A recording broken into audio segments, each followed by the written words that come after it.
તો અમરેલીમાં ગઈકાલે ધોધમાર વરસાદ ખાબક્યો અને 24 કલાકની અંદર અમરેલીમાં 2.39 ઇંચ વરસાદ ખાબક્યો। લાઠીમાં 24 કલાકમાં 1.5 ઇંચ વરસાદ, જ્યારે ભારે વરસાદ અને પવનથી મોટા પાયે નુકસાન થયું છે।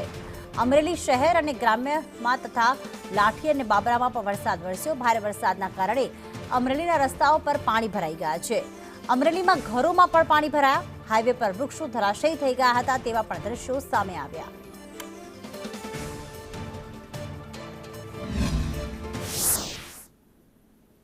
તો ખાસ અમરેલીના અલગ અલગ દ્રશ્યો મેં આપને બતાવી રહ્યા છીએ કે જેમાં ઘરોમાં પાણી ભરાઈ ગયા હતા, બજારો પણ પાણી થઈ ગયા હતા બાબરા તાલુકામાં, જ્યારે લાઠીમાં પણ વધુ વરસાદ થતા વૃક્ષો પણ ધરાશયી થઈ ગયા હતા। વીજળી સાથે વરસાદ વરસ્યો। માત્ર અમરેલી શહેરમાં જ નહીં, ગ્રામ્ય વિસ્તારમાં પણ રસ્તાઓ પર પાણી ભરાયેલા સામે આવ્યા હતા। લોકોનું જનજીવન ચોમાસા પહેલા જ પ્રભાવિત થતું જોવા મળી રહ્યું છે।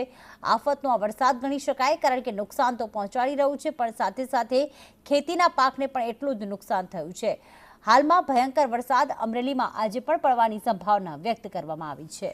તો 24 કલાકની અંદર 18 તાલુકાઓમાં વરસાદ વરસ્યો છે, જેમાં અમરેલીના બાબરા અને લાઠી તાલુકામાં વધુ વરસાદ થયો।